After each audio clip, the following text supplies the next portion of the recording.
Let's talk about the ages of globalization. Now, the idea of globalization, that we are interconnected, is, in my view, an essential and core part of the history of humanity from the beginning of humanity itself. And so one could say that maybe the course could be globalization and humanity. But this is a course about the ages of globalization. And the reason we have ages of globalization is that we have gone through different periods, or different ages as I call them, of how humanity lives. Really fundamental changes in what our species does when we get up in the morning, and how we spend our days, and how we survive or fail to survive, and the nature of our economic life, our ideas, our technologies, our capacities, our belief systems. And the ages of globalization aims to try to help us understand a vast human history dating back around 70,000 years, in fact, to the beginnings of the globalization of humanity up until today, and to use that knowledge of the past to gain some ideas about where we're heading and how we can shape the future to achieve sustainable development. Of course, there are not 7 precise ages of globalization, as we'll talk about in this course. The idea of demarcating human history in certain periods is a bit artificial, but the idea is to gain a framework of understanding, to help us understand how our lives are different from the lives of people who lived in the past, and how it came to be that we, in fact, live the lives we do, and how the lives for you and your generation and future generations are also likely to change in the continuing course of history. 7 ages of globalization are designed to help us understand these basic changes in our lives and in the lives of human beings across time. Now, I was born in a city, actually a suburb of Detroit, Michigan, in the middle of the 20th century. And I grew up and spent my whole life as a city boy first, and then living in cities in my adult life. One of the things we learn in human history is, boy, how unusual that is, because most people in most of human history did not live in cities, something I would not have known, and since I have taken city life as absolutely the norm, that's my own experience. But what history shows us is that in the long sweep of history, in the many ages of globalization, urban life came quite late for most of humanity. Throughout most of human history, people did not live in urban areas, they lived in rural areas.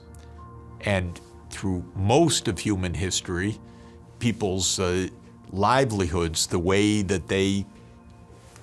achieved their survival or gained their income, was in rural activities. So one of the reasons for the 7 ages of globalization is to take into account where humanity has lived, what human settlements have been like, and how that structure of settlements and society has changed over time, from overwhelmingly rural to now predominantly urban on a global scale. If we go back to the beginnings of the first age of globalization, which I date to the emergence of modern humans, Homo sapiens, from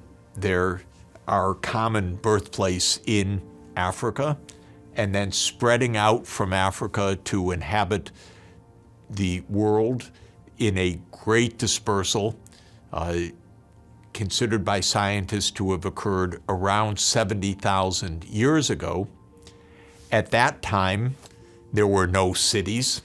In fact, there were no permanent settlements at all. In the first age of globalization, human beings were hunters and gatherers on the move for survival. And in fact, they moved to extend to all parts of Earth and all niches of ecosystems around the world, from the boreal permafrost regions in the high northern latitudes to, of course, the tropical rainforests of the world, and covered all parts of the world, but lived not in permanent settlements at all, but as hunters and gatherers, always on the move. Human settlements, permanent settlements, came predominantly because of a major change of Earth's climate, the end of the last ice age, around 12,000 years ago. And it was the end of the Ice Age which ushered in the second age of globalization, the so-called Neolithic Age, or the Age of Agriculture. And with agriculture came permanent settlements. For the first time ever, people were settled in what was at the beginning, of course, small villages, and in those villages engaged overwhelmingly in farming. And as farmers, human beings spent their lives in toil, hoping for the rains, hoping for the success of the crop, living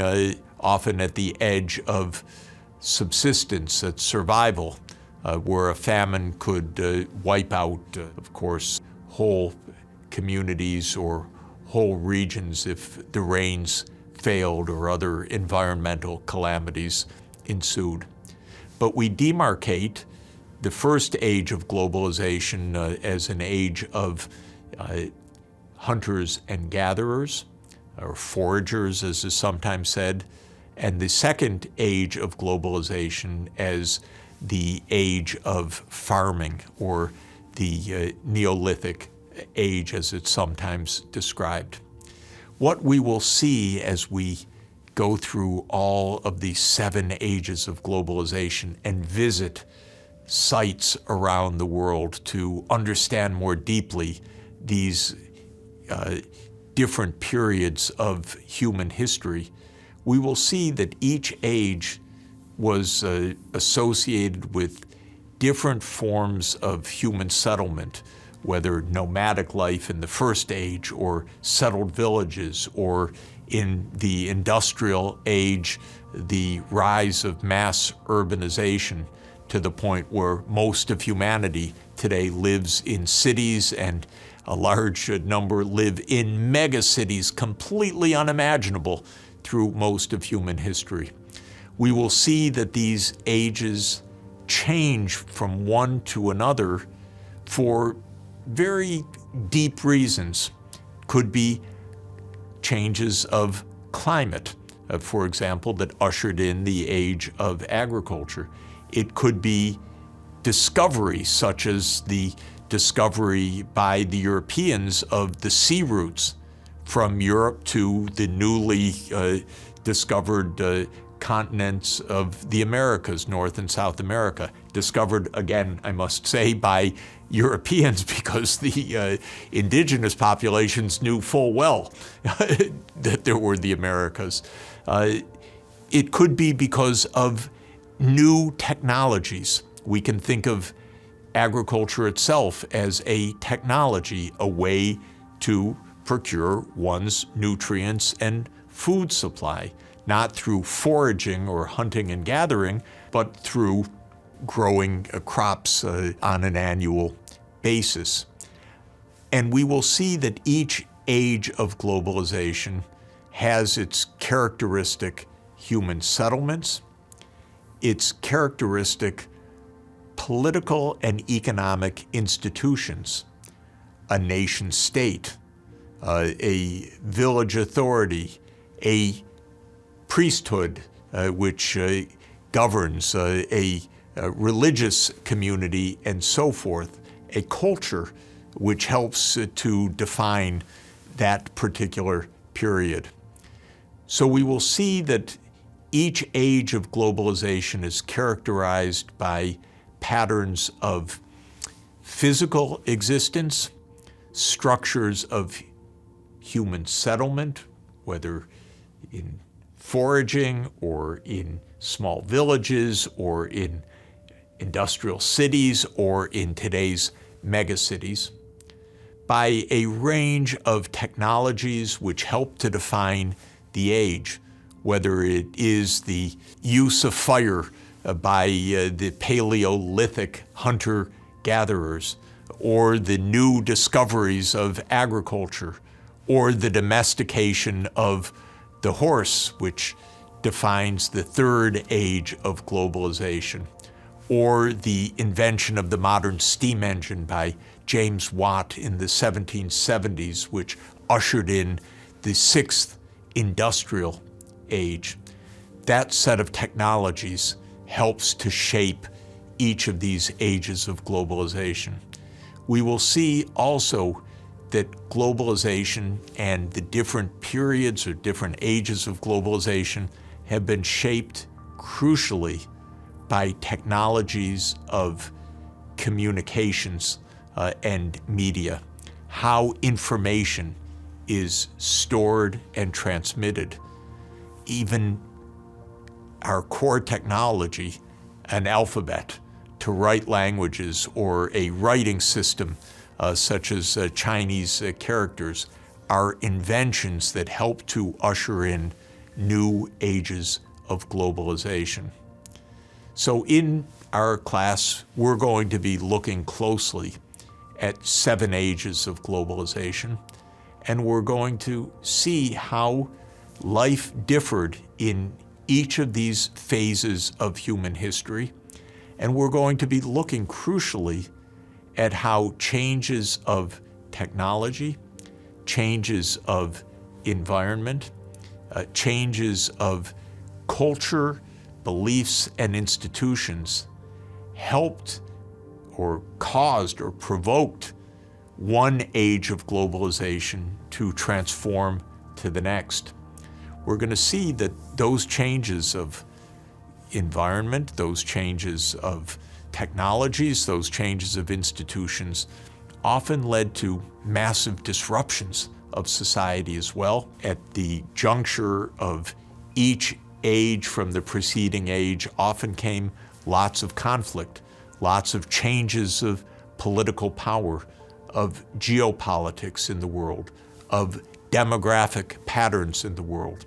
And since we're in an age of massive disruption, our 7th age of globalization, what we'll call the digital age, we'll see that it's very important for us to understand the nature of societal change, how physical geography, how institutions, how technologies reshape societies, cause disruptions, can raise living standards, but also can be the source of conflict, because we need to understand how societies change so that we can help direct that change in a peaceful and constructive manner so that we can help to shape a world of sustainable development.